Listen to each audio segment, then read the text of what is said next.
Tolong dengerin ya Kak Opung. Aku cuma mau jujur malam ini. Namaku Bimo. Usiaku sekarang 25 tahun. Dan aku cerita ini bukan untuk minta dibenarkan. Aku cuma mau jujur Kak. Karena ada satu rahasia tentang penumpang bus yang sampai sekarang masih membuat dadaku bergetar setiap malam. Kak Opung, aku nggak tahu harus cerita ke siapa lagi selain ke kakak. Entah kenapa, saat aku memutuskan untuk menceritakan ini, rasanya dadaku lebih ringan. Mungkin karena kakak nggak akan menghakimi. Atau mungkin karena aku capek menyimpan semuanya sendirian. Aku kerja sebagai sopir bus antar kota. 3 tahun terakhir, hidupku ya cuma jalan, lampu merah, klakson, dan wajah-wajah penumpang yang datang lalu pergi. Bus itu seperti dunia kecil. Penumpangnya beraneka ragam. Ada yang cerewet, ada yang mabuk perjalanan, ada yang tidur sepanjang jalan, ada juga yang diam tapi matanya penuh cerita. Aku hafal semua tipe itu. Sampai 8 bulan lalu, aku bertemu seseorang yang membuat semua hafalanku runtuh. Namanya Arif. Usianya 23 tahun. Wajahnya bersih. Matanya kosong. Seperti orang yang badannya ada, tapi jiwanya tertinggal entah di mana. Hari itu rute Jakarta-Malang. Arif naik tanpa banyak bicara. Dia duduk dekat jendela. Sejak awal jalan, dia nggak pernah benar-benar melihat keluar. Matanya seperti melayang. Tangannya dingin. Nafasnya nggak teratur. Sebagai sopir, aku harus fokus ke jalan. Tapi entah kenapa, setiap kali aku lihat kaca spion, mataku selalu balik ke dia. Bukan karena tampangnya, tapi karena raut wajahnya yang seperti orang yang sudah terlalu lama menahan sesuatu. Waktu bus berhenti untuk makan, penumpang lain turun rame-rame. Tapi Arif tetap duduk di tempatnya. Dia diam, seperti lupa caranya bergerak. Aku yang merasa khawatir mendekati dia. Bukan sebagai sopir, tapi sebagai manusia. "Kamu gak turun makan?" tanyaku. Dia kaget, seperti baru sadar masih hidup. Lalu menggeleng pelan. Aku duduk di bangku dekatnya. Aku tanya tujuannya. Dia jawab singkat, "Malang." Aku tanya lagi, "Mau ke siapa?"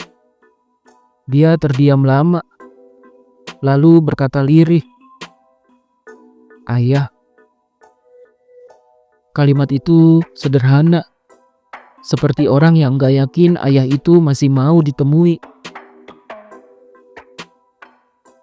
Lalu aku tanya alamatnya, mungkin aku bisa bantu. Dia gak bisa jawab. Katanya ayahnya orang Malang, tapi itu saja yang dia tahu. Di situ Kak, aku tahu ini bukan perjalanan biasa buat dia. Pelan-pelan, Arif mulai cerita. Ibunya menikah lagi 5 tahun lalu. Punya anak dari suami barunya. Sejak itu, Arif merasa seperti tamu di rumah sendiri. Ayah tirinya sering marah. Hal kecil jadi besar. Nada suara selalu tinggi. Sampai suatu hari, kalimat itu keluar dari mulut ayah tirinya. Kelakuan kamu mirip ayahmu yang ninggalin ibumu. Kamu bukan anakku. Cari sana ayahmu. Kalimat itu yang bikin Arif naik bus dengan uang seadanya. Tanpa tujuan jelas. Tanpa rencana pulang. Saat dia cerita, air matanya jatuh tanpa suara. Aku ingat, aku pernah menangis seperti itu dulu.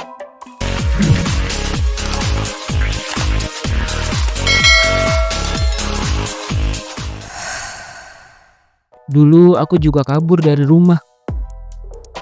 Dan karena itu, aku kehilangan ibuku. Makanya Kak Opung, aku nggak tahan. Aku ajak dia makan.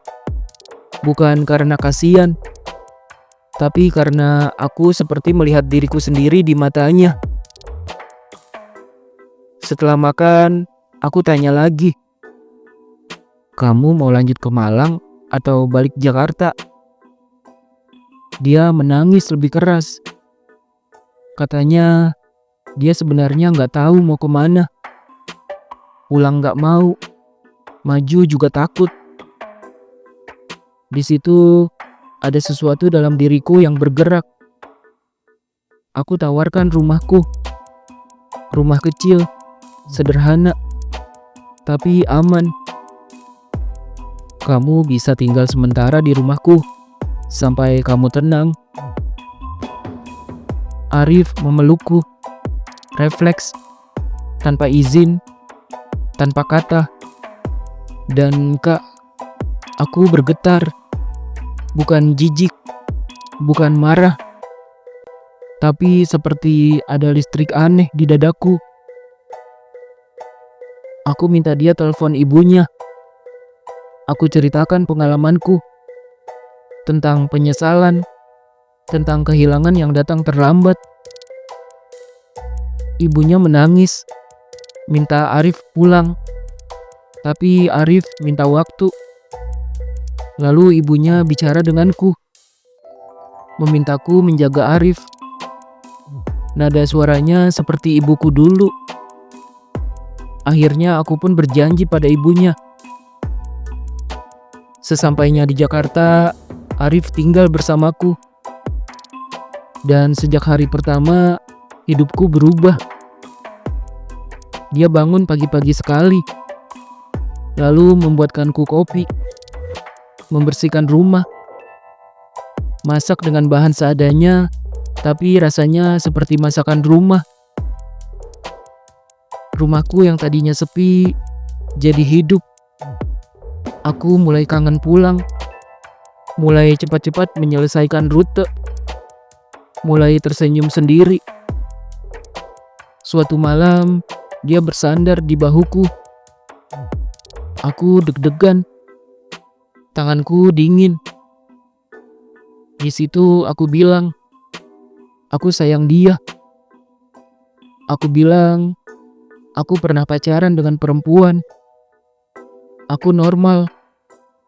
Tapi perasaan ini nyata. Arif kaget, lalu tersenyum.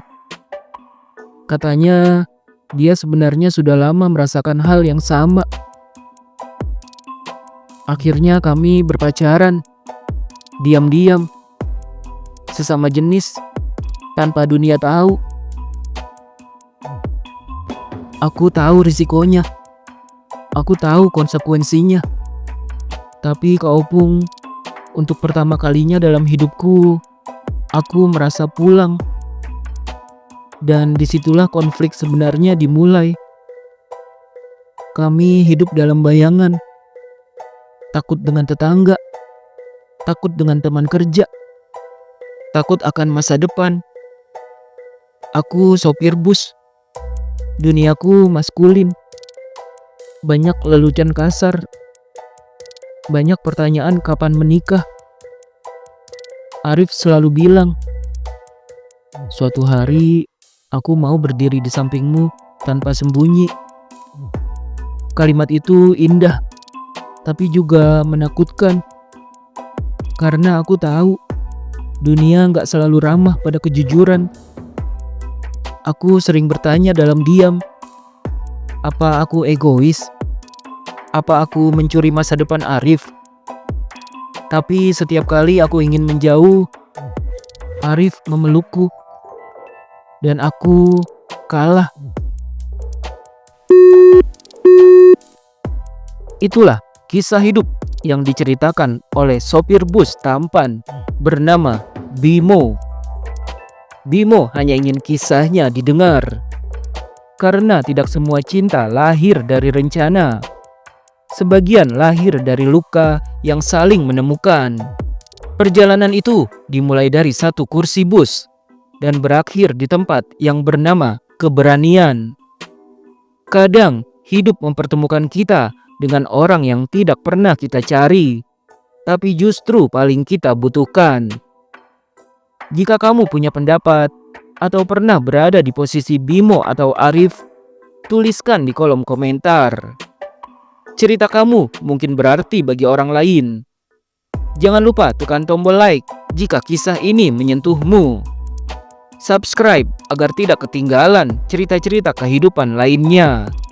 Dan bagikan video ini jika kamu percaya bahwa setiap manusia berhak merasa pulang.